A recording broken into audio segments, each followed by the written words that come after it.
Kali ini kita akan membahas mengenai optimasi indikator default Olimp Trade selanjutnya, yaitu indikator aligator. Indikator ini kami ambil setelah kami pelajari dari grup Olimp Trade pemula kami. Sebagian besar member ternyata masih belum memahami mengenai cara penggunaan optimal aligator. Kami adalah sekumpulan trader Olimp Trade yang memiliki misi untuk saling berbagi pengetahuan mengenai trading yang baik dan benar bagi para pemula. Karena trader pemula berada dalam masa kritis di mana mereka gampang terbawa oleh ajaran trading yang tidak benar, dan pada akhirnya membuat dana investasi mereka habis. Dari situ kami tergerak untuk berbagi pengalaman trading kami dalam bentuk channel YouTube ini, siapa tahu ada yang membutuhkan.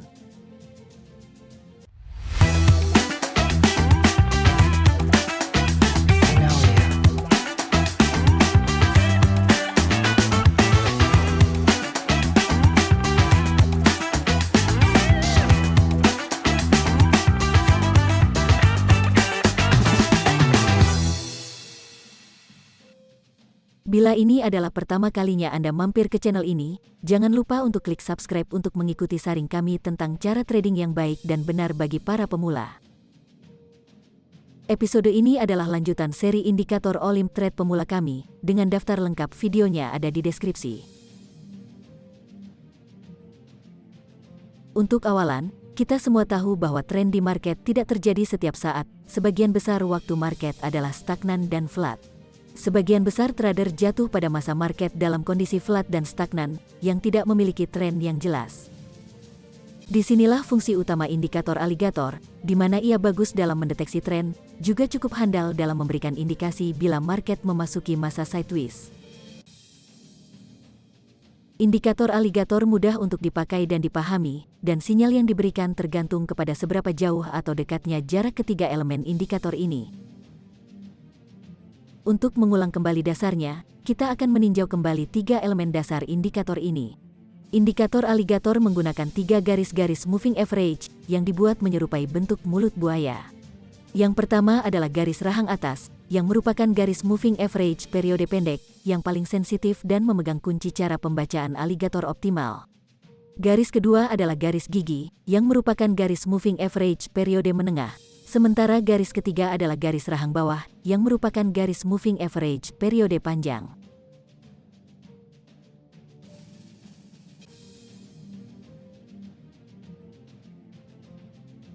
Fokus utama indikator aligator adalah pada rahang atas, dan teknik penggunaan aligator berfokus pada indikator rahang atas ini.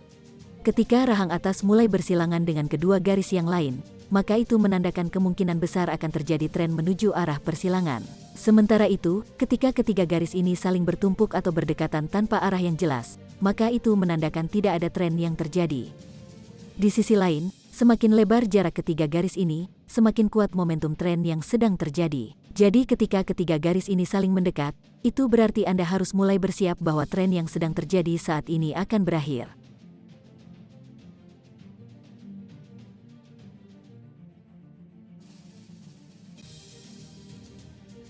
Teknik klasik penggunaan aligator adalah dengan menunggu ketika garis rahang atas melintasi kedua garis lain. Tapi, itu sebenarnya adalah teknik paling kurang optimal dalam menggunakan aligator, dan kini kita akan menggunakannya berdasar sudut pandang lain. Indikator aligator adalah lagging indikator, jadi bila Anda menunggu garis rahang atas melintasi kedua garis lain, Anda sudah terlambat masuk ke dalam tren, Anda akan tertinggal dalam gerakan tren yang sudah terjadi. Penggunaan optimal aligator adalah dengan memperhatikan garis rahang atas dari indikator ini, baik berada di atas atau di bawah kedua garis lain. Tunggu ketika candle melintasi garis kedua, dan memiliki posisi akhir penutupan candle melintasi garis kedua. Jangan terburu-buru membuka posisi ketika candle baru melintasi garis rahang atas, karena sering terjadi market justru berada dalam posisi sideways dan Anda mendapat sinyal palsu. Jadi, buka posisi ketika candle melintas garis pertama, dan begitu penutupan di garis tengah, buka posisi Anda di situ. Ketika kita menggunakan cara ini dan bukan cara tradisional ketika ketiga garis ini saling bersilangan, kita akan bisa masuk ke tren lebih awal. Bila kita menunggu sampai garis rahang atas bersilangan dengan kedua garis gigi dan rahang bawah, kita akan ketinggalan momen awal tren, dan kadang justru ketika ketiga garis bersilangan tren pendek sudah selesai, dan market kembali memasuki masa sideways. Teknik ini bukan berarti tanpa resiko. Kalau teknik tradisional resikonya adalah Anda kehilangan momen profit, maka di teknik ini resikonya adalah Anda terkena sinyal palsu, yaitu ketika candle setelah melintasi garis kedua ternyata gagal melintasi garis ketiga. Jadi selalu waspada ketika Anda membuka posisi dalam menggunakan indikator ini.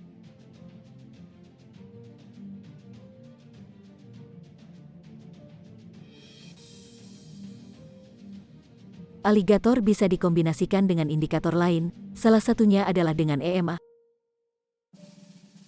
EMA 200 memberikan paduan yang cocok untuk aligator, karena EMA 200 memberikan gambaran yang baik untuk jangka panjang, lengkap dengan fluktuasi momennya. Dan karena settingnya adalah EMA 200, maka Anda tak perlu takut dengan sinyal palsu, karena periodenya yang panjang. Indikator lain yang memberikan hasil yang cukup baik adalah Fibonacci Retracement, yang bisa Anda letakkan pada titik tertinggi dan terendah candle terakhir, untuk memberikan gambaran ke arah mana selanjutnya candle akan bergerak.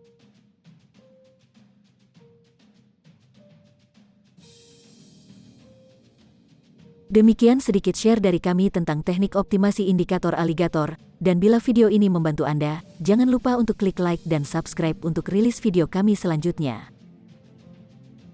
Dan semoga profit selalu menyertai Anda.